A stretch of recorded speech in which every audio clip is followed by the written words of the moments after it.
돈 좋아하시죠? 돈 안 좋아하십니까? 여러분 만약에 여러분 손에 돈 1억 있다면 뭐 하실 겁니까? 어떤 분은 일부 때 물어봤더니 1억이 생기면 11조 하고 나머지는 웃더라고요. 그래서 저한테 물어보라고 했어요. 그래서 저는 1억이 있으면 빚 갚는다고 그랬습니다. 여러분 돈 싫어하는 사람 있습니까? 그래서 오늘 말씀은 사실은 재물이냐 하나님이냐인데, 사실 냉정하게 치면 돈이냐 아니면 보물이냐 재물이냐 다 똑같은 의미인데요. 일단 내용을 한번 같이 살펴보죠. 돈에는 다음과 같은 세 가지 기쁨이 있답니다. 첫째는 버는 기쁨이 있대요. 여러분 돈 버는 기쁨이 있습니까? 근데 이게 옛날 같아요. 옛날 말 같아요. 요즘 현대인들은 부부가 맞벌이해도 살기 힘들잖아요. 왜? 버는 족족 나가니까. 이건 버는 기쁨이 있는 게 아니에요. 벌기 위해서 우리 힘든 삶을 살아가는 거죠. 두 번째는 지키는 기쁨이 있답니다. 돈은 이렇게 벌면 차곡차곡 쌓이는 때마다 이 지키는 기쁨이 있답니다. 근데 요즘은 지키는 기쁨도 없는 것 같아요. 왜냐하면 막상 지키려고 보면 수중에 뭐 돈이 있어야 뭘 지키지. 없잖아요, 여러분.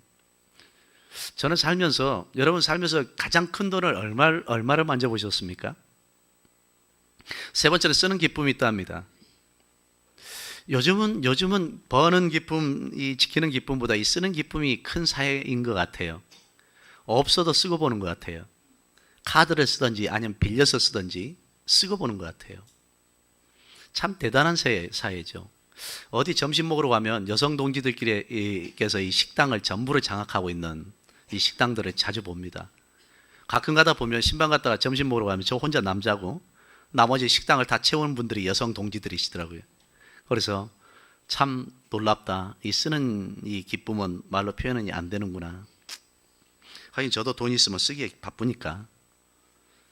어제도 청년들 바자회 하는데 뭐 좀 사주려다가 어떤 권사님한테 구박만 먹었습니다. 또 돈 쓰려고 저러신다고 그래서.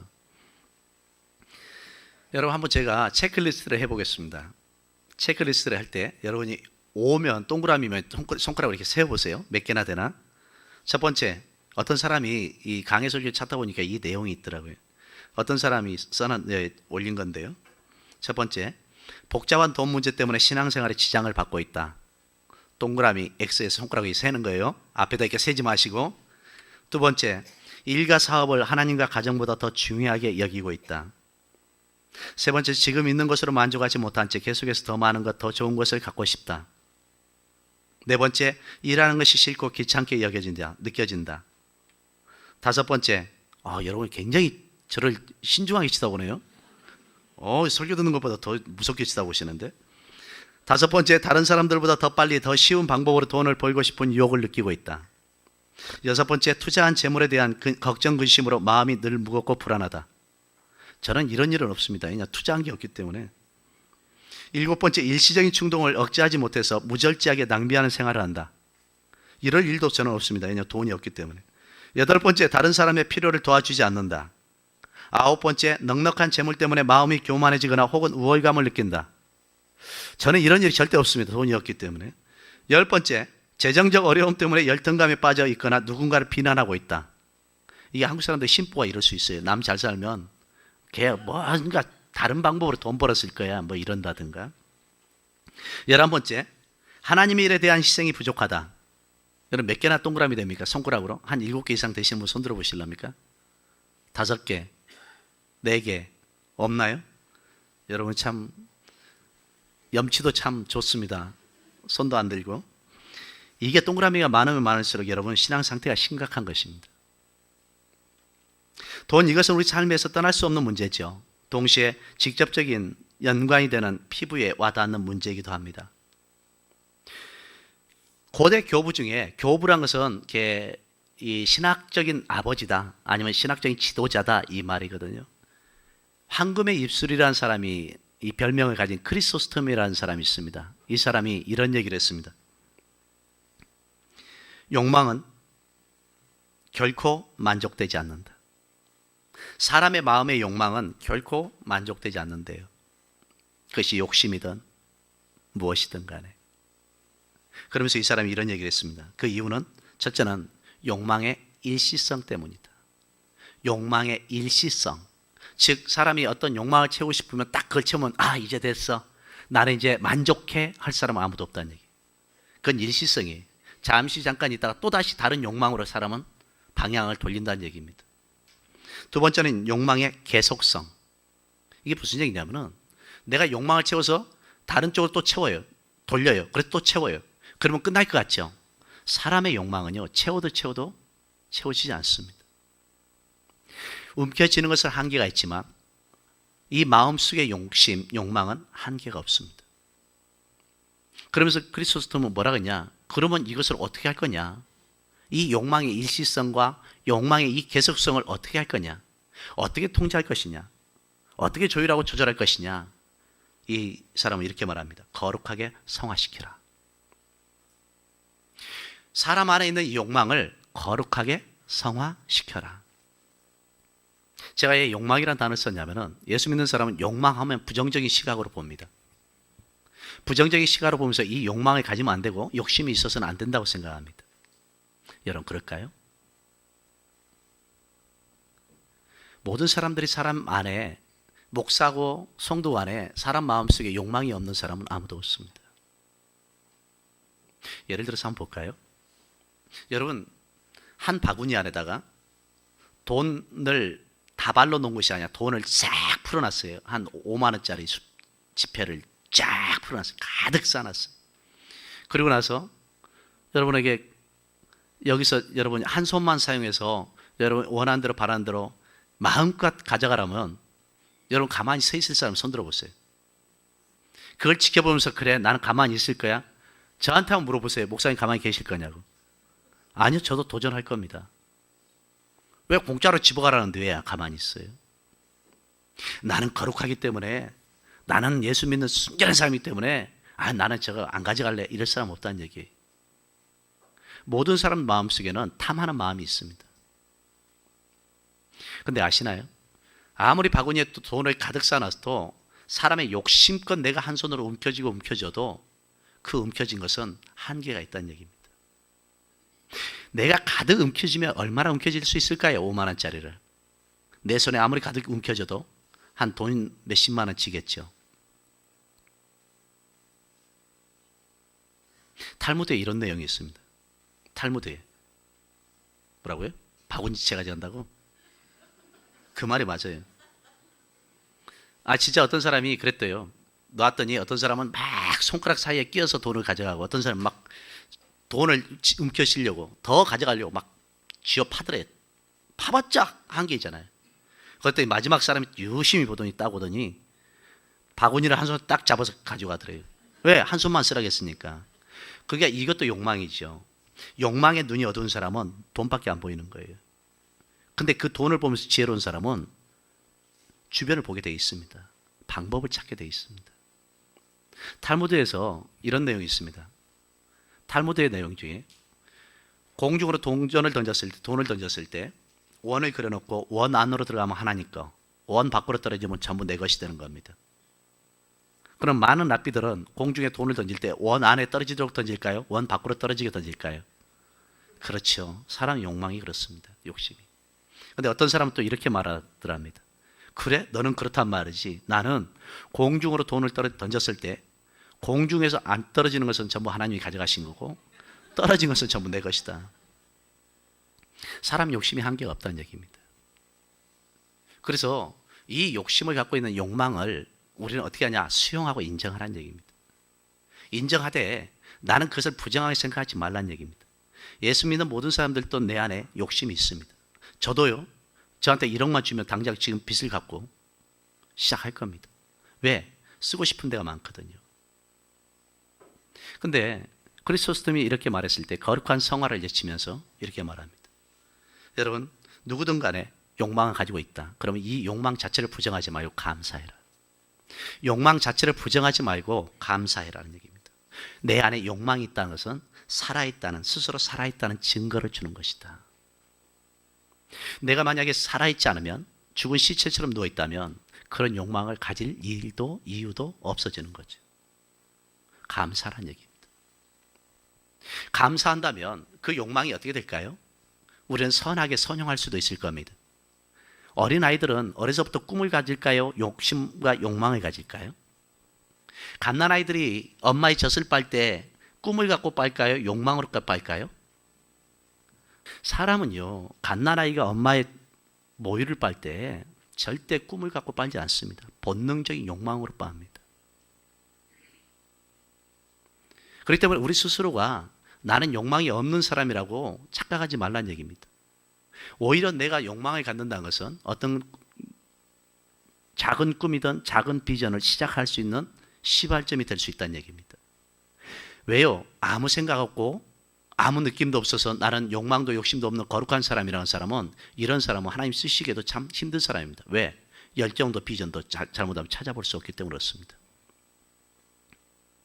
가끔 가다가 우린 욕심과 열정을 착각할 때가 있습니다. 세상에 욕심 많은 사람을 잘 체질만 바꿔주면요, 이런 사람들이 열정으로 바뀝니다. 그런데 세상에 게으른 사람을 바꾸려고는 쉽지 않습니다. 이 몸에 밴 게으름은 바꾸기 쉽지 않다고요. 그런데 몸에 있는 욕심은 바꿔주면 열정이 된다고요. 우리가 세상에서 있잖아요, 다혈질적인 사람들을 보면 저 사람 저거 되겠어 하죠. 근데 아시나요? 법 없이도 착하게 사는 사람보다 다혈질적인 사람이 하나님 쓰시기에 좋은 그릇입니다. 왜냐하면 우리는 그러잖아요. 저 사람 법 없이도 살 수 있는 착한 사람이야. 이런 사람 치고 있잖아요. 자기 인생의 밥그릇도 해결 못하는 사람이 참 많습니다. 근데 반대로 다혈질적인 사람은 기질과 체질을 바꿔주면 이런 사람들은 하나님 쓰시기에 진짜 좋은 제목이 되는 겁니다.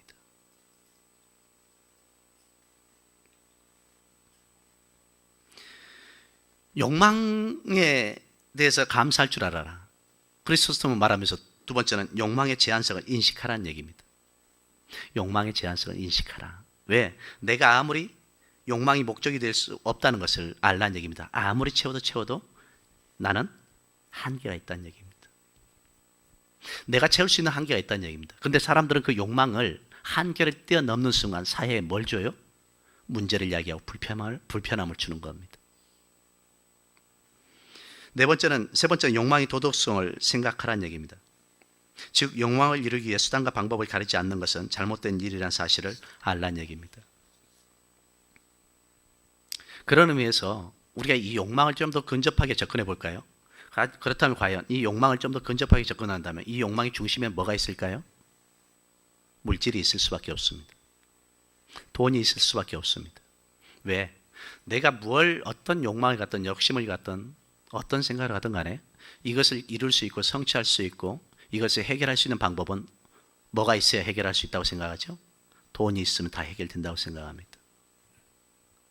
여러분, 돈만 있으면 다 해결된다고 생각합니다. 과연 그렇다면 성경에서 이 돈에 대해서 어떻게 말할까요? 성경에서는 성경에서 말한 물질관은 뭘까요? 성경에서는 물질에 대해서 부정적으로 말할까요? 긍정적으로 말할까요? 성경에서는 물질을 제약시할까요? 여러분 어떻게 생각하십니까? 많은 사람들이 성경에서 물질을 제약시한다고 생각합니다. 그렇지 않습니다. 여러분, 성경에서 물질을 제약시하지 않습니다.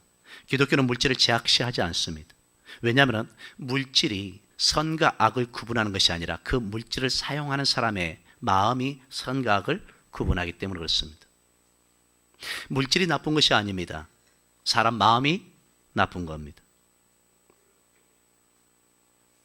예수 믿는 사람들이 부자 되는 것이 나쁜 걸까요? 좋은 걸까요?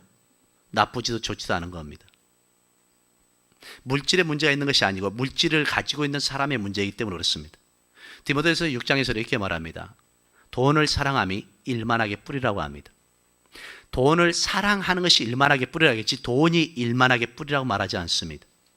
다른 말로 여기서 돈을 사랑한다는 얘기는 돈에 집착하는 사람, 돈에 노예가 된 사람, 돈에 병적인 집착을 하는 어떤 그 대통령이었던 사람 같은 사람을 말합니다. 우리가 돈을 사랑한다, 집착한다, 돈의 노예가 됐다는 얘기입니다. 사람들은 두 종류로 구분이 되는 것 같아요. 하나는 돈의 노예가 된 사람이 있고 하나는 돈의 주인이 된 사람이 있습니다. 디모데전서 6장에서 말하는 것은 돈의 주인이 아니라 돈의 노예가 된 사람을 말합니다. 왜 이것이 일만하게 뿌릴까요? 돈에 집착한 사람이, 돈의 노예가 된 사람은 여러분, 이 돈을 위해서 일만하게 뿌리라는 게 그렇습니다. 수단 방법을 가리지 않습니다. 내가 그 돈을 위해서는 부모도 죽이잖아요. 내가 그 돈을 위해서 남편도 죽이고 아내도 죽이잖아요. 여러분, 얼마 전에 그 어떤 화성에선가 어떤 남편이 아내와 새벽 예배 갔다 오면서 아내가 차가 전복돼서 불타 죽었잖아요. 그래서 뭐 보험을 청구해서 보험을 받으려고 했지 않습니까? 나중에 알고 보니까 남편이 고의적 살해를 한 겁니다. 새벽 예배 갔다 오면서 살해를 한 겁니다. 이유가 보험을 받기 위해서입니다. 이렇기 때문에 일만하기 뿌리가 된다는 얘기입니다. 즉 모든 악의 근원이 돈 때문에 시작될 수 있다는 얘기입니다. 그래서 성경에서는 돈을 부정적으로 말한 것이 아니라 돈을 대하는 사람의 마음 자세를 말하고 있는 겁니다. 돈을 대하는 사람의 마음 자세. 요한 예슬리는 이렇게 말합니다. 돈을 많이 벌어라. 힘껏 벌어라. 그리고 하나님 뜻대로 써라. 돈을 대하는 사람의 자세, 즉 사람 마음의 자세를 지금 성경은 말하는 겁니다. 성경은 돈에 대해서 물질에 대해서 제약시하지 말라고 하죠. 그래서 아브라함도 이삭도 야곱도 욥도 다 부자였던 것을 볼 수 있습니다. 두 번째는 물질을 우상하지 말라는 얘기입니다. 성경의 물질관 중에 하나가 우상하지 말라. 즉 물질의 노예가 되지 말라는 두 번째 의미겠죠. 여러분, 오늘날 물질이 우상으로 여겨지는 경우가 얼마나 많습니까? 여러분, 이 물질을 우상화시켰던 사람 중에 한 사람이 제가 소개하겠습니다. 누가복음 19장에 나오는 삭개오란 사람입니다. 삭개오란 사람은 키도 적습니다. 외모도 별품 없습니다. 근데 거기다가 가난합니다. 저는 이 사람을 한번 추적해 봤습니다. 심리적 접근을 한번 해봤습니다. 가난하다. 그러면 이 사람은 한 번도 부자로 산 적이 없는 사람이에요. 가난하다. 이 사람 부모도 가난했던 사람입니다.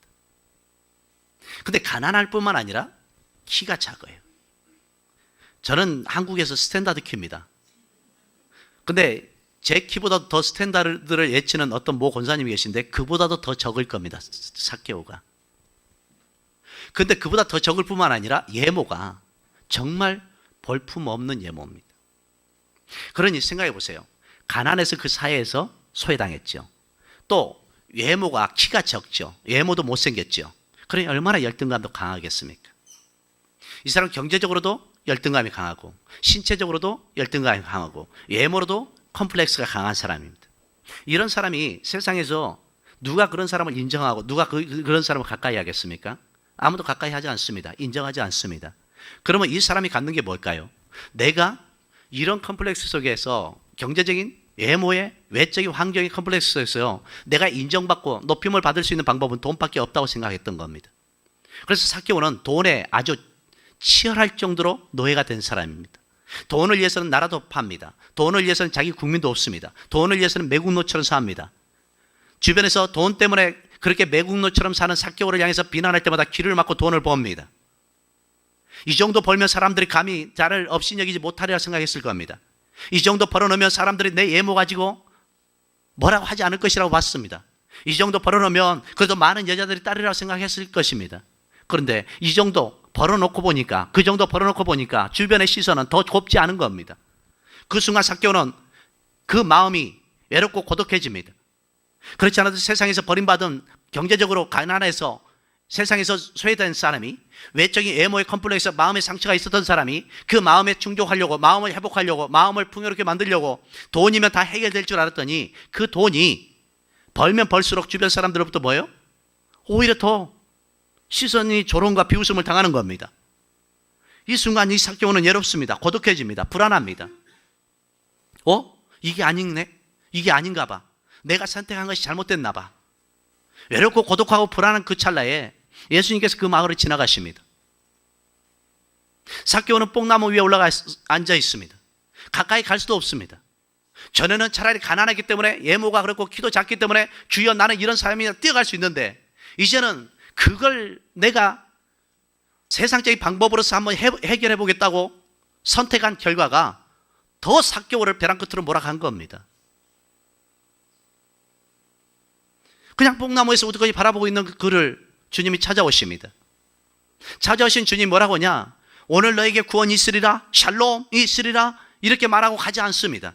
보통 같으면 그렇게 말하고 갑니다. 근데 삭개오에게 말한 것이 오늘 내가 네 집에 유하겠다고 말씀합니다. 왜 그랬을까요? 평소 같으면 너에게 오늘 구원이 있을 것이다, 네 마음에 평안이 있으리라 하고 그냥 가면 됩니다. 근데 왜 삭개오 집에 머물까요?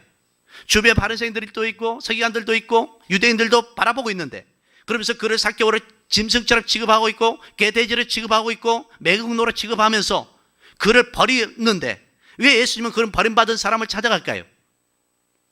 왜 들어갈까요? 돈 많은 전부를 알고 살았던 그 사람의 집에 왜 찾아갈까요?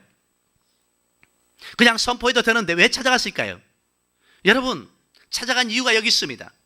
예수님은 그에게 오늘 너에게 구원이 있으리란 이 구원을 선포하기 전에 그 마음을 만지기를 원했던 겁니다. 그 마음을 만지기를 원했던 겁니다. 여러분, 우리가요 세상을 바라볼 때 욕망이 생기는 이유가 왜 생기는지 아십니까? 내 마음이 회복되지 않을 때 우리는 그 사연 따라서 욕망이 생길 수밖에 없습니다. 만약에 어떤 사람이 경제적으로 어려움 속에서 살았던 사람이라면 그 마음이 경제적인 마음의 상처가 심하기 때문에 나는 돈을 벌어서 반드시 다른 사람에게 인정받을 거야, 높임 받을 거야. 반대로 어떤 사람은 자식에 대해서 상처가 크다고 쳐보세요. 그러면 자식을 향한 그 마음의 상처가 자식을 어떻게든 수단과 방법을 동원해서라도 높여놓고 싶은 욕망이 생기는 겁니다. 저는 그런 사람도 봤습니다. 부부간에 살면서 남편한테 사랑받지 못하고 남편한테 소외당하니까 그 마음을 채울 길이 없으니까 자식을 남편 삼아서 자식을 오히려 높이고 자식을 인정하고 자식을 향해서 자기의 삶을 전부를 투자하는 사람도 봤습니다. 우리는요 이 세상에서 파편화된 삶을 사는 이유가, 내가 파편화된 인생을 사는 이유가 우리 안에 뭔가 내 마음에 스크래치가 있기 때문에 그렇습니다. 내 마음에 상처가 있기 때문에 그렇습니다. 제가 금요일날 그래서 그런 얘기했습니다. 세상에서 우리가 모든 것을 다 채울 수 있을 것 같지만 내 심연의 깊은 골짜기는, 이 골짜기는 기도로도 채워지지 않고 봉사로도 채워지지 않고, 여러분 우리가 선교한다고 채워지지 않습니다. 그 심연의 깊은 마음의 골짜기는 오직 말씀을 통해서만 채워질 수 있습니다. 하나님을 만나야만 채워질 수 있는 것입니다. 삭개오도 그와 같은 상황입니다. 예수님은 알았던 겁니다. 이에게 구원을 선포하기 전에 이 마음을, 정말 상처받은 마음을, 버림받은 마음을, 소외된 마음을, 고독한 마음을, 어려서부터 그렇게 경제적으로 아픈 마음을, 그리고 사람들로부터 사람 취급받지 못했던 다양한 사연을 가졌던 그 마음을 예수님이 찾아가셔서 식탁교제하면서 삭개오의 마음을 만진 겁니다. 만지는 그 순간에 삭개오가 선포한 말이 있습니다. 누가복음 19장 8절입니다. 삭개오가 서서 주께 여짜오되 주여 보시옵소서, 내 소유의 절반을 가난한 자들에게 주겠사오며 만일 누구의 것을 속여 빼앗은 일이 있으면 내가 갑절이나 갚겠습니다. 뭐가 바뀌었어요? 물질관이 바뀌었습니다. 물질관의 대혁명이 나타났습니다. 그런데 어떻게 나타났어요?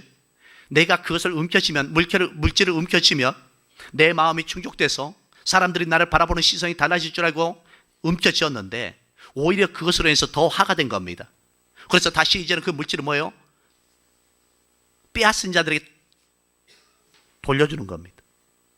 만약에 나로 해서 갑절의 피해를 봤다면 배로 갚아주면서까지 삭개오가 돌려주려고 합니다. 왜 이런 결단을 내렸을까요? 왜 이런 물질간의 대혁명이 일어났을까요? 예수님께서 그 마음을 만졌기 때문입니다. 그 누구도 만지지 못했던 그 마음을 주님이 만지신 겁니다. 상처받은 마음을, 아픈 마음을, 그래서 그렇게 파편화된 삶을 살고 파생된 삶을 살 수밖에 없었던 삭개오의 마음을 만졌던 겁니다. 사랑하는 성도 여러분, 신앙이 뭐냐고 물으신다면 저는 이렇게 말씀드리겠습니다. 예수를 만나서 구원받는 것보다 더 중요한 것은, 그 구원은 당연히 예수를 만남으로 따라오잖아요. 그 다음에 수반될 수 있는 것은 마음을 만짐을 경험해야 됩니다. 우리의 마음이 만짐을 경험해야 됩니다. 주님이 우리를 찾아오신 것은 내가 오늘 나와 함께 나고라 있으리라 이 맹목적인 선포 하나 하기 위해서 찾아온 것이 아닙니다. 내가 살아온 인생의 40년, 50년, 60년, 70년 동안 살아왔던 내 삶 속에 수많은 사연을 가지고 있는 내 마음을 만지기를 원하시는 겁니다. 여러분은 이 마음을 누가 만지기를 원하십니까? 우리는 각자 사연을 갖고 살아가는 삶의 이 마음의 보따리들이 있습니다. 예수를 10년, 20년 믿어도 우리는 마음속에 보따리가 있습니다. 누구에 말할 수 없는 삶의 마음의 보따리가 있습니다. 그것을 우리는 세상적인 방법으로 채우려고 하는 겁니다. 세상적인 방법으로 충족하려고 하는 겁니다. 돈으로 채우려고 합니다. 아니면 여행으로 채우려고 합니다. 운동으로 채우려고 합니다. 아니, 우리는 이성으로 채우려고 합니다. 성적인 욕망으로 채우려고 합니다. 다양한 방법으로 채우려고 합니다. 그런데 아십니까? 그것은 삭개오가 누렸던 목마름을 다시 우리는 늘 겪고 사는 겁니다. 삭개오가 채우려고 했지만 목마름을 다시 느낄 수밖에 없었던 것은 그 마음에, 근본적인 마음의 문제가 있었기 때문입니다. 우리는 예수를 믿으면서 목사가 되고 장로가 되고 권사가 되고 집사가 됐음에도 불구하고 왜 그 사람이 그렇게 살 수밖에 없느냐? 그 마음이 하나님의 만지심을 경험하지 못했기 때문에 그렇습니다. 여러분, 주님이 여러분을 찾아오셔서 여러분 마음을 만질 수 있어야 됩니다. 만져야만이 우리가 변화될 수 있고, 만져야만이 우리가 회복될 수 있고, 만져야만이 우리의 삶이 달라질 수 있습니다. 그때에 우리는 부자이기 때문에 행복한 것이 아니고 가난하기 때문에 불행한 것이 아니라 마음이 회복된 사람은 부자이든 가난한 자이든 행복할 수 있는 겁니다. 고린도전서 10장 31절에 이렇게 말합니다. 그런즉 너희가 먹든지 마시든지 무엇을 하든지 다 하나님의 영광을 위해서 하라. 이 말씀을 할 때 우리는 그렇게 생각합니다. 먹든 마시든 무엇을 하든 하나님의 영광을 위해서 할래. 우리는 맹목적으로 그냥 하나님 영광을 위해서 아낌없이 다 투자하려고 합니다. 그게 아닙니다. 먹든지 마시든지 무엇을 하든지 하나님의 영광을 위해서 하라는 얘기는 무슨 얘기냐? 네 마음이 회복되면, 네 마음이 치유되면 네가 하나님의 영광을 위해서 할 수 있다는 얘기입니다. 예수를 믿으면서 우리는 많은 사람들이 마음의 상처를 가지고 사는 사람들을 봅니다. 그 마음의 사연 따라서 우리는 세상에 뭔가를 충족하려는 것을 봅니다. 여러분, 바리새인들은요 당시에 얼마나 거룩한 열성을 가진 종교 지도자들이 있는지 모릅니다. 하지만 어느 순간부터 그들이 이제 하나님께 중심을 줬던 그들의 마음이 하나님 중심이었고, 그들의 마음이 오직 하나님만 바라봤고, 그들의 마음속에 오직 말씀만 있었던 그들이 그 마음을 뭘로 채우기 시작한지 아십니까? 세상 육신의 정욕과 안목의 정욕과 이생의 자랑으로 채우려고 했던 겁니다. 그 순간부터 그들은 부패했고 타락했던 겁니다. 무엇으로 내 마음을 채우느냐에 따라서 우리가 건강한 신자가 될 수 있고 아니면 건강하지 않은 신자가 될 수 있는 겁니다. 19절 20절에 그래서 이렇게 말씀합니다. 6장 19절 20절에 너희를 위하여 보물을 땅에 쌓아두지 말라. 거기는 종과 등록이 해하며 도둑이 구멍을 뚫고 도둑질하느니라. 오직 너희를 위해서 보물을 하늘에 쌓아두라. 거기는 좀이나 등록이 해하지 못하며 도둑이 구멍을 뚫지도 못하고 도둑질도 못하느니라. 너희를 위해서 보물을 어디에 쌓아두지 말라고요? 땅에. 그럼 어디에 쌓아두라고요? 하늘에. 여기서 보물은 다양합니다. 재물도 보물입니다. 돈도 보물입니다. 자식도 보물입니다. 권력도 보물입니다. 성공도 보물입니다. 이 보물을 위해서 이 땅에서 이 세상을 말합니다. 쌓아둔다는 얘기는 저축한다, 내지는 소비한다는 뜻입니다. 이 말은 무슨 얘기인지 아십니까? 이 세상에서 너희 목마름을 위해서, 네 마음의 목마름을 위해서 살지 말라는 얘기입니다. 내 마음에 목마르면 그 목마른 자리를 뭘로 채우려고 해요? 세상의 소중한 것으로 채우려고 합니다. 돈으로 채우고, 자식으로 채우고, 물질로 채우고, 그 뭔가로 자꾸 채우려고 하는 겁니다. 근데 아시나요? 수가성의 여인이, 요한복음에 보면 수가성의 여인이 남편 5을 뒀잖아요. 근데 목말랐잖아요. 왜? 그 마음이 안 채워지니까. 그래서 예수님이 하시는 말씀이 뭐라고 했어요? 네가 마시는 물은 영원히 목마르거니와 내가 주는 물을 마시면 영원히 목마르지 아니하리라 말씀하신 겁니다. 여기서 본문도 똑같습니다. 만약에 우리가 세상에서 살면서 내 마음에 뭔가 상처난 부분, 회복되지 않은 부분이 우리는 각자 가지고 있어요. 그래서 그 각자 가지고 있는 그 마음들이 회복되지 않으면 반드시 사람은 그것에 채우려고 합니다. 그것을 전부로 알고 삽니다. 근데 아시나요? 나중에 그렇게 채웠더니 뭐가 먹어요? 좀이 먹고, 또 뭐가 먹어요? 동록이 먹어요. 또 뭐가 찾아와요? 도둑이 땅굴을 파고 쳐들어와서 빼앗아가더란 얘기입니다. 예, 예수님께서 좀과 동록과 도둑을 말한지 아십니까? 오늘날은요, 보물을 하면 자식도 보물이고 돈도 보물이고 우리의 성공도 보물이고 재산도 보물이고, 그죠? 근데 당시에 보물하면 3가지가 있습니다. 첫째는 옷이 보물입니다. 2000년 전에는 옷을 함부로 만들 수 없잖아요. 그러니까 늘 평상복을 입다가 귀한 옷을 입는 사람들은 어떤 사람들이죠? 돈이 많은 사람들이에요. 그래서 요셉이 채색 옷을 입었다가 그렇게 시기 질투를 당한 거죠.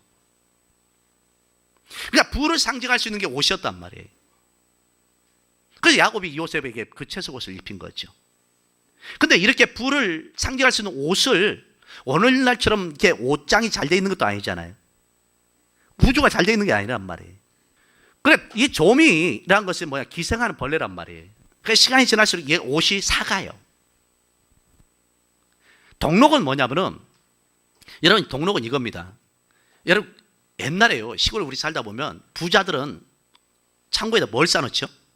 곡식을 싸놓으면 그 집은 뭘로 알죠? 부자로 알았단 말이에요. 그러니까 부유한 집은 늘 곡식이 쌓여 있는 거예요. 그러니까 누가복음에 보면 참 재밌는 말씀이 나와요. 어떤 부자가 한 해 농사가 너무 잘 된 겁니다. 그래서 네 농사가 너무 잘 돼서 수확을 해보니까 자기 창고가 모자랄 정도로 많이 쌓인 거예요. 그래서 창고를 확장시켜서 더 쌓아놓을까? 이게 바로 그들이 갖고 있는 보물의 상징입니다. 근데 아무리 이렇게 보물을 가져두어도 뭐가? 동록이나 좀이 생겨서 먹게 되더라는 얘기입니다. 도둑을 비유하는 이유가 뭔지 아십니까? 누가복음에 보면은, 마태복음 23장 44절에 보면 밭에 감추인 보화의 비유가 나오는데 천국은 마치 땅에 감추인 보물과 같다라고 말합니다. 그런데 저게 참 사연이 있습니다. 밭에 감추인 보화 같으니라고 합니다. 그래서 이 세 가지를 3대 보물로 치는데요, 이 땅에 감추인 보화는 좀이나 동록이 와서 못 먹잖아요. 그죠? 그럼 누가 훔쳐가야 돼? 도둑이 땅굴을 파서 훔쳐간다는 얘기예요. 그러니까 세상 것은 우리가 지킬 것이 없다는 얘기예요. 네 마음이 그렇게 상처난 마음을 채우기 위해서, 해결하기 위해서 뭘로 채우든 간에, 어떤 것이 보물로 채우든 간에 그것은 안개같이 사라진다는 얘기입니다. 그런데 저 말씀은 좀 사연이 있습니다. 밭에 감추인 보화 같은데 이를 발견한 후 숨겨두고 기뻐하며 돌아와서 자기 소유를 팔아서 그 밭을 샀다. 이 말이 무슨 얘기냐면은, 이게 이제 또 마태복음 13장 할 때 하겠지만, 요 내용이 무슨 내용이냐면은, 바벨론 포로로 이스라엘 백성들이 끌려가요. 근데 끌려가다 보니까 자기 집에 있는 금은 보화들이 있을 거예요. 그죠? 그럼 그거 가져갈 수 있어요, 없어요? 못 가져가니까 자기 밭에다가 깊이 은밀하게 숨겨놓고 땅을 파서 감춰놓은 겁니다. 그리고 내가 다시 오면 내가 다시 그것을 파서 사용하리라. 희망을 가지고 포로로 끌려갔어요. 근데 포로로 끌려가서 그들이 돌아오지 못하고 죽는 겁니다. 그리고 그 자손들이 돌아왔어요. 자손들을 알아요, 몰라요? 어디다 보물을 감춰놓은지. 근데 자손들은 돌아왔어요. 근데 그것을 땅을 빌려서 농사를 짓던 사람이 어느 날 땅 개간을 하다 보니까 거기서 툭툭 소리가 나서 보니까 뭐가 나와요? 보물이. 그래서 생뚱맞게 보물이 나온 게 아니라 그래서 보물이 나온 거예요. 그러면 이 개간하는 사람은 다시 그 보물을 땅에 감춰놓고 땅 주인한테 가서 거래를 하는 거예요. 저 땅 얼마에 나한테 팔아라. 그래서 사고 팔아서 그 땅을 사는 순간 그 땅의 보물도 내 거잖아요. 그죠? 그래서 그 사연이 저 사연인 거예요. 사실은 저게 예수님 비유로 들었지만 유대인들에게 참 눈물 없이는 못 들을 수 있는 사연입니다. 저게. 나중에 저 팔고 나서 거기서 금은 보아 나왔다고 쳐보세요. 우리나라도 그런 세상이 있었어요. 옛날에 봉천동에 달동네에 있을 때 달동네에 사는 사람들이 아무것도 모르고 살다가 어느 날 평당 10,000원짜리를 10만 원씩 준다니까 팔았단 말이에요. 이게 웬 행제냐고. 봉천동이 바로 그런 동네 아니에요. 그리고 팔고 나서 웬 행제냐고 사고 나서 한두 달 있다 보니까 뉴스에 이제 뜨는 거죠. 봉천동 드디어 개간이 시작됩니다. 평당 막 100만 원, 200만 원. 근데 거기에 예수 믿는 사람들이 많았고 거기에 교회 다니는 사람들이 많았어요. 이미 알고 있었던 그들이 투기를 한 겁니다. 그래가지고 그걸 모아서 11조를 드린다고 교회에 드린 거예요. 그래서 세워진 교회들이 많습니다. 그래서 대학생들이 데모할 때 불태워버리고 싶은 교회 중에서 리스트에 있었던 교회들이 많습니다. 우리가 알아야 됩니다. 불량한 방법으로 교회 세워지면 안 되고 부정한 방법으로 교회 신앙생활 해서도 안 되는 겁니다. 어쨌든 이들은 이게 3대 보물이란 말이에요. 그런데 이걸 땅에 쌓아두지 말래요. 왜? 19절 20절로 다시 돌아가면 19절 20절에 너희가 땅에 쌓아두는 모든 것들 종과 등록이 도둑이 와서 가져간다는 얘기 무슨 얘기인지 아십니까? 세상에 지킬 것 없다는 얘기입니다. 세상 모든 것이 안개와 같이 사라진다는 얘기입니다. 여러분 물어볼까요? 여러분 가지고 있는 것이 여러분 것입니까? 여러분 것이 아닙니까? 여러분 돈 저축하고 있는 것이 여러분 것입니까? 여러분 것이 아닙니까? 이럴 땐 말 안 틀어.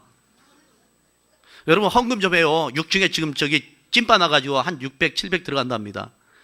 여러분 것입니까? 아닙니까? 제가 단언한데 여러분 것 아닙니다. 여러분 쓰는 것만 여러분 것입니다. 이 세상 살면서 내가 아무리 돈을 10억을 가지고 있어도 내가 쓰는 것만 내 것이고 쓰지 않는 것은 남의 것이 되는 겁니다. 내가 아무리 좋은 차를 몰아도 그것을 사용하는 순간 내 것이지만 사용하지 않는 것은 남의 것이 되는 겁니다. 왜 이게 중요한지 아십니까? 성경에서 우리에게 10분의 1, 11조를 드려야 한 이유가 뭔지 아십니까? 우리는 착각합니다. 이 모든 것이 내 것이라고 착각합니다. 하지만 내가 죽는 순간 내 집도 내 돈도 내가 감춰놓은 금은 보아도 내 것이 될 수 없는 겁니다. 쓴 것만 내 것인 겁니다. 사용한 것만 내 것인 겁니다. 근데 우리는 착각하고 삽니다. 이 세상 살면서 이 전부가 내 것이라고 착각하고 삽니다. 하나님은 이렇게 말씀하십니다. 사랑하는 아들아, 그건 네 것이라고? 네 것이 아니고 내 것이야. 내 것인데 내가 너에게 주었어. 그것을 인정해야 돼. 인정하는 조건이 너에게 10이면 10이 다 네 것 같지? 네 거 아니야. 내 것이야. 내 것을 너에게 주었어. 내 것인 걸 인정한다면 그것을 10분의 1을 나한테 바쳐. 이겁니다. 하나님 것을 인정한다면 10분의 1을 바치라는 얘기입니다. 10분의 1을 바침으로 축복받는 것이 아니라 내 것이 하나님 것을 인정한다면 하나님은 나에게 10분의 1을 요구한 겁니다. 10분의 10을 요구한 것이 아니라 10분의 1을 요구하면서 이것이 내 것임을, 하나님 것임을 인정하라는 얘기입니다. 인정할 때 내가 10분의 9를 네 것을 인정해 주마 이겁니다. 아멘을 안 하시는군요. 여러분은 역시 11조 앞에서 무섭군요. 그 얘기입니다. 보통 목사님들이 11조를 바치면 축복받는다는데 그게 아니고 신학적으로 우리가 합시다. 10분의 10은 내 것이 아니고 하나님 것인데 하나님은 우리에게 선한 마음으로 10분의 1만 네가 나에게 고백함으로 바친다면 이것이 하나님 것이라는 것을 인정하고 드린다면 10분의 9를 내가 너에게 주마 이겁니다. 근데 우리는 그러지 않잖아요. 전부 내 것이 내 것이고 남의 것도 내 것이고 그죠? 그러다가 이제 그것이 내 것인데 나중에 자식 것이 되고 여러분 쓰는 것만 내 것인 겁니다. 그래서 땅에 쌓아두지 말라는 얘기입니다. 즉 이 말씀 속에는 깊은 심연이 있습니다. 내 마음이 건강하지 않으면 아무리 이 세상에 쌓아놓고 쌓아놔도 여러분 어느 순간에 보면 점이 들어오고 동록이 들어오고 도둑이 들어와서 다 뺏어가요. 자식이 때는 도둑이 되고요. 집안 남편이 도둑이 되기도 하고요. 여러분 주변에 있는 친구가 도둑이 돼서 사기쳐서 다 가져갑니다. 결론은 어디 있는지 아세요? 마음이에요. 우리가 마음을 지켜서 그것이 소유하든 누리든 많이 갔든 적게 갔든 마음이 건강하면 행복한 겁니다. 자, 그 다음에 21절, 22절을 보실래요? 23절까지. 네 보물이 있는 그곳에는 네 마음도 있느니라. 눈은 몸의 등불이니 그러므로 네 눈이 성하면 온몸이 밝을 것이요 눈이 나쁘면 온몸이 어두울 것이니 그러므로 내게 있는 빛이 어두우면 그 어둠이 얼마나 더하겠느냐. 21절은 뭐라고요? 네 보물이 있는 곳에 뭐가 있다고요? 그래서 제가 마음 타령을 지금까지 한 겁니다. 사람의 마음이 가는 곳이 정해졌어요. 내 마음 따라 사람은 가요. 그럼 마음이 어디? 나 어디 마이산 갈래? 거기가 나에겐 순간 보물인 거예요. 왜? 거기 가면 내가 위로를 받고 위안을 받고 쉼을 누릴 것 같거든요. 근데 아시나요? 사람의 마음은 세상 것으로 채워지지 않습니다. 왜냐하면 그 마음의 근본이 하나님이시기 때문에 하나님과 소통될 때 채워지는 겁니다. 그래서 본문에 네 보물이 있는 그곳에 네 마음도 있다. 저는 이것을 예수님 부정적으로 말하는데 저는 긍정적으로 말하고 싶어요. 예수님이 내 인생의 보물이라면 그걸 마음에 두고 산다면 삭개오의 마음을 만졌던 것처럼 주님은 우리의 마음을 만진다면 여러분 우리는 회복될 수 있고 강건해질 수 있고 건강해질 수 있습니다. 그러면 예수님만이 내 삶의 전부가 될 수 있습니다. 그러면 더 이상 내가 세상에 목마른 인생으로서 뭔가 보물을 쫓아다니지 않고 따라다니지 않아도 됩니다. 우리는 돈의 노예가 되지 않아도 되고 자식의 노예가 되지 않아도 되고 가정의 노예가 되지 않아도 되고 남편의 노예가 되지 않아도 되고 여러분 그렇습니다. 우리 삶의 주인은 예수 그리스도가 되면 됩니다. 우리는 신앙생활에서도 얼마나 마음의 상처들이 많습니까? 22절 3절을 그렇잖아요. 눈이 성하면 눈이 나쁘면 이 두 가지 비유를 듭니다. 이 사실 본문은 세 가지 비유가 됩니다. 하나는 보물의 비유, 두 번째는 눈의 비유, 세 번째는 노해의 비유입니다. 여러분 눈은요 몸의 등불입니다. 내 눈이 건전하면, 성함이라는 뜻은 무엇이냐? 건전하면. 그러면 네 눈이 가리키는 게 뭔지 아십니까? 마음입니다. 내 마음이 건전하면, 내 마음이 건강하면 보는 모든 것들이 밝은 쪽을 보게 돼 있다는 얘기입니다. 내 마음이 부정하면, 내 마음이 나쁘면 내가 보는 모든 것들이 뭐예요? 나쁜 쪽으로 가게 돼 있다는 얘기입니다. 사람은 몸이 뭘 따라 움직입니까? 마음 따라 움직이게 돼 있습니다. 그 마음 따라 움직이는데 먼저 보는 게 뭐예요? 눈입니다. 그래서 우리에게는 마음을 지키는 것입니다. 신앙의 근본은 마음이 회복되는 것입니다. 여러분 지금도 세상에서 뭔가 추구하고 뭔가 원하고 바라고 세상에서 목마른 인생을 사십니까? 그렇다면 여러분 마음이 아직 주님과의 소통이 안 되고 회복이 안 된 겁니다. 이것이 회복된다면 우리는 세상 것이 내가 추구하고 쫓아야 될 것이 아니라 필요해서 원해서 찾는 것이 되는 겁니다. 쫓는 것이 아니라 찾는 것이 되는 겁니다. 쫓아 살지 마십시오. 불나방이 됩니다. 필요해서 찾는 것이 돼야 됩니다. 세상은 우리가 쫓아가는 것이 아니고 우리의 필요한 것을 찾는 곳입니다. 그러기 위해서 내 마음이, 여러분 마음이 건강해야 됩니다. 마지막 24절. 한 사람이 두 주인을 섬기지 못할 것이니 혹 이를 미워하고 저를 사랑하거나 혹 이를 중히 여기고 저를 경히 여김이라. 너희가 하나님과 재물을 겸하여 섬기지 못하느니라. 사실 예수님은 처음부터 끝까지 돈에 대해서 말씀했지만 저는 일부러 여러분 다양한 비유를 들어서 말씀드렸습니다. 사람은요 몸은요 오늘 교회 와서 예배 드릴 수 있지만 내일부터는 또 세상에서 열심히 살 수 있습니다. 몸은. 근데 여러분 사람 몸은 그리 살 수 있어요. 근데 마음은 한 가지를 섬겨야 됩니다. 하나를 추구해야 됩니다. 왜? 그것이 건강한 마음입니다. 여러분 마무리 하나 들죠. 마무리 들으면서 비유 하나 들까요? 사람을 만나봤을 때요, 그 사람의 속이 마음이 벅차고 심란한 사람은 말을 해도 정서가 없어요. 기승전결이 없어요. 그리고 말을 해도 눈에 이게 초점이 없어요. 생기가 없어요. 근데 사람 마음이 딱 고정화된 사람은, 정리된 사람은 말을 해도 힘이 있고 말을 해도 있잖아요. 기승전결이 분명해요. 마음이 심란한 사람은 그만큼 인생 자체가 복잡해집니다. 왜? 다양한 생각을 하니까 어떤 것이 답인지를 몰라요. 근데 마음이 정리된 사람은 인생 자체가 복잡하지 않습니다. 왜? 마음이 정리되기 때문에 무엇이 먼저 해야 될지를 알기 때문에 그렇습니다. 신앙은 뭐냐? 그겁니다. 복잡한 마음을 주님을 만나서 어떻게 해요? 정리하는 겁니다. 그리고 나서 복잡한 인생을 사는 것이 아니라 정리된 인생을 우리는 걸어가는 겁니다. 복잡한 인생 속에서 뭔가를 쫓아가는 것이 아니라 정리된 인생 속에서 필요한 것을 찾아 사는 겁니다. 왜? 더 큰 뭔가를 위해서 필요하기 때문에 찾는 겁니다. 그 더 큰 뭔가가 주님이 되기를 소망하고 그의 나라가 되기를 소망합니다. 여러분 가정이 필요하고 원한 것들을 추구하며 살지만 그것이 전부가 아니고 그 중심에 예수 그리스도가 되기를 소망합니다. 그리고 그 예수를 통해서 여러분 마음이 만진받기를 소망합니다. 하나만 더 정리합니다. 만진받기를 원한다면 여러분 마음에 있는 사연들을 여러분 스스로가 골방 속에 들어가서 고백하십시오. 표현하십시오. 마음에 있는 것들을 생각하지 말고 표현하라고. 어떻게 표현하냐? 따라합시다. 하나님, 오늘 내가 누구 때문에 심하게 상처를 받았는데 쫀심이 상하고 자존심이 상하고 천불이 나고 열불이 나고 야끼우동이라고 욕도 나옵니다. 이 시모노 돈가스 나가사키, 이 아닥사스다야, 이거 편집 좀 해주라 제발. 이러면서 여러분 마음을 좀 열어야 돼요. 근데 그걸 사람한테 열면 안 돼요. 나중에 비난이 돼서 서로를 죽입니다. 내가 시모노 돈가스까지 간 것은 여러분한테 웃자고 하는 얘기지 거기까지 갈 필요는 없습니다. 여러분의 골방 속에서 여러분 마음이 10년 전이든 20년 전이든 30년 전이든 과거든 여러분 마음의 사연들을 내려놓으셔야 됩니다.